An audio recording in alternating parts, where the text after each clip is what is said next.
Oh, yeah, do Jenna. I'm Hi. busy. Oh, start. So, hello there.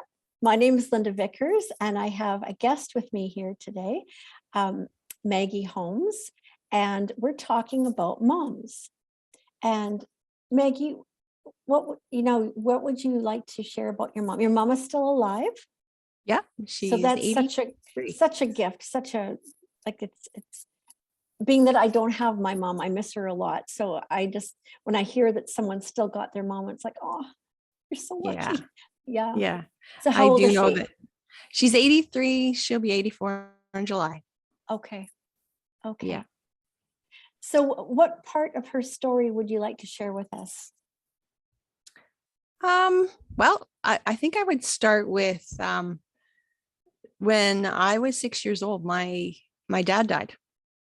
And Oh, so she became the mom and dad for a few years to us three kids. And she was pregnant with the fourth child oh my when gosh, my how dad passed traumatic. away. Oh, Yeah, that's very traumatic. it was very hard on her. Yeah. And I'm sure so all of then, you. yeah. And then so we moved to Pearson here and I didn't she didn't know what was happening with me, but I had mono. Mhm. I couldn't see like at all. Like I could see, but not here where you see to work and school, and not past about here enough to see the blackboard or anything. So she Was didn't that know that. was that because of the mono? It might have been, but I don't even remember seeing real well. I think even before that, Okay, so when I was what grade was this? I was like 6 when my dad died, so I was in grade 1 there. But even kindergarten and younger, I didn't see very good until I was 11. I'd had 2 pairs of glasses in there before that, but they never helped at all. And then when I was 11, my girlfriend got glasses, and I thought, well, you know what, I'll try again. And I got glasses, and I could see for the first time. Yeah, mom took us back home to where we used to live at Westgata, and I said, Mom, are those the Turtle Mountains? She goes, is that the first time you've ever seen those? We lived here all our life and we could see them from our house, but I couldn't see them. I actually ended up Oh, in the barnyard one day going to see my dad when I was 4 or 5 years old. And I was in the middle of the barnyard when I could finally see that there was cows over here and a bull over here. And the bull started pawing the ground. And boy, did I turn around hit for that, but I didn't see them before that. wow. Wow. So yeah, and yeah, so besides that, I had the same learning disabilities as my dad too. There was some bit of dyslexia, and so I had memory problems, vision problems, all sorts of stuff. And some of that was from mono. I understand mono can be caused too from a lot of stress and stuff too. Yes, So it can like be. that, and yeah. And so anyway, yeah, so my mom she took teachers training. And so she taught for 1 year, and then she married my dad and didn't teach after that, other than me. And she I actually went through kindergarten, grade 1, grade 2, and the teachers noticed that I wasn't learning, and they sent me for testing, and the testing came back, and the teacher told my mom that I'd never be able to learn. So Wow. yeah, And so my is that when you had mono in grade 2?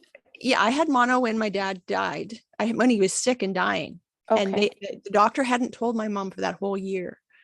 And then when she took me back to the doctor, that's when the doctor said, "Oh, she's had mono for a year."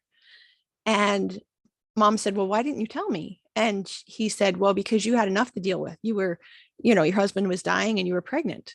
So he didn't tell her. So Right. all that year, I was doing everything that everybody else did, like running in gym and whatever they made me do, right? Mm-hmm. But I was exhausted, like all the time. I remember as a kid, even older than that, like, going through all these classes and everything, just pushing me. Well, that's what I was going to say about my mom. Like, she was tenacious and she taught me school, and she had this push me to push me till I made it attitude, right? So all that time I was just being pushed to the max to do everything I could, but I just couldn't, right? So, but I didn't realize, and she didn't realize, that I was sick, so anyway, but yeah, I did everything everybody else did in those years, but I was tired all the time, like Mhm, exhausted, and I mhm. couldn't sleep at night either. So, it was a perfect storm of problems. But she pushed me and got me through that. And yeah, so I was tested at the end of grade 2, and when they said I wouldn't be able to learn, I was put back to the beginning of grade 1 again. Wow. So I lost 2 years right there. But mom just kicked in and she just taught me and pushed and stuff. So, anyways, and then after that, she just kept pushing me. Like you know, uh, I got through grade 12. She pushed me and my brother and sister. Actually, we delivered papers, we mowed lawns, we uh, worked in gardens with people, we cleaned houses, I drove the grain truck. My brother, drove all the equipment on the farm, and I taught figure skating for quite a few years too. And so she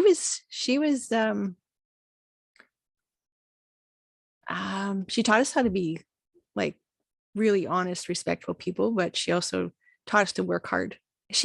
Her thing was she wanted to make sure, especially with my sister-in-law and I, that if we ever um, went through a divorce in our lives, I guess that was starting to be a thing, right?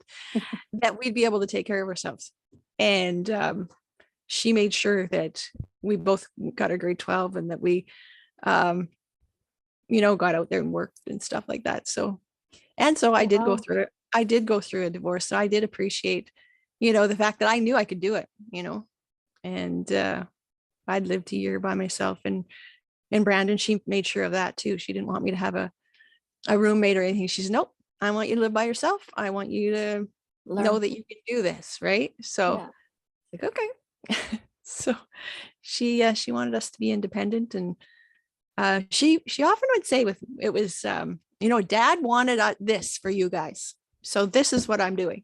Dad wanted this for you guys, so this is what we're doing. It's like, okay, if dad wanted it, we'll do it. So So she was trying to honor your dad too then. yeah, she was. Yeah. So That's good. yeah, yeah, she did pretty good, and she ended up owning a farm. Like she married again when I was 8. um and he passed away when I was 22, something like that. Anyway, she ended up with a farm, but a lot of debt to go along with it. Anyway, so she took on um, bankers and all sorts of stuff so that she could keep farming, and pay off tractors. And because, there was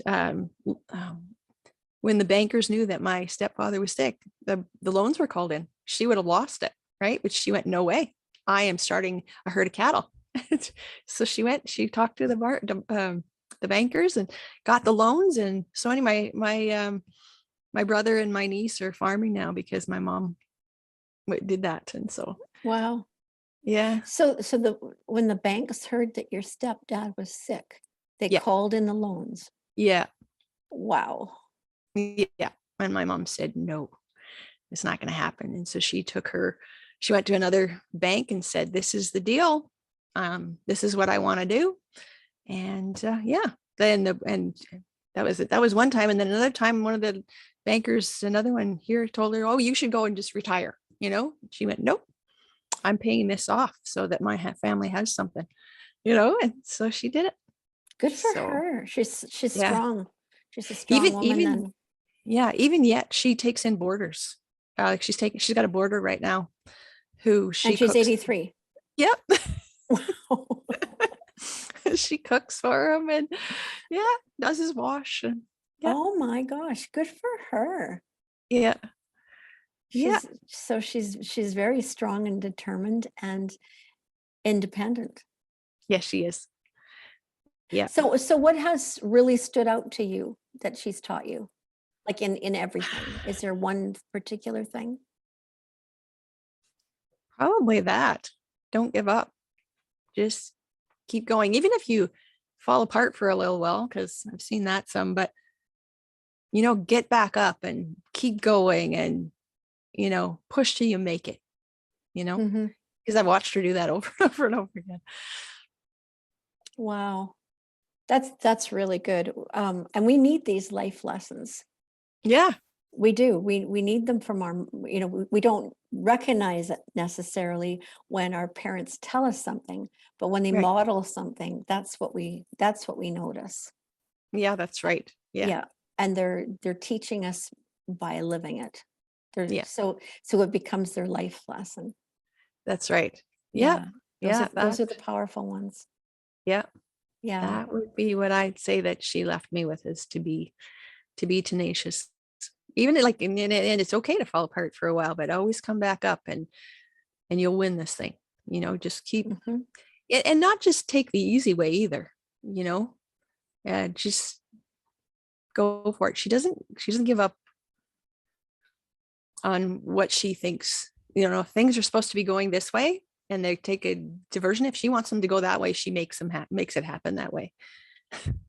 Sometimes uh, sometimes you want to help divert her the other way, but yeah. Well, I'm just excited with the stories I'm hearing, because we have some very strong women in this generation that was before us. Oh, that's really And cool. it's their life lessons that have been the legacy and the treasures that we've got as Mhm. women. So that's been just really interesting to listen to. Oh, Yeah. that's really cool. Well, thanks so much for sharing, Maggie. I really appreciate this.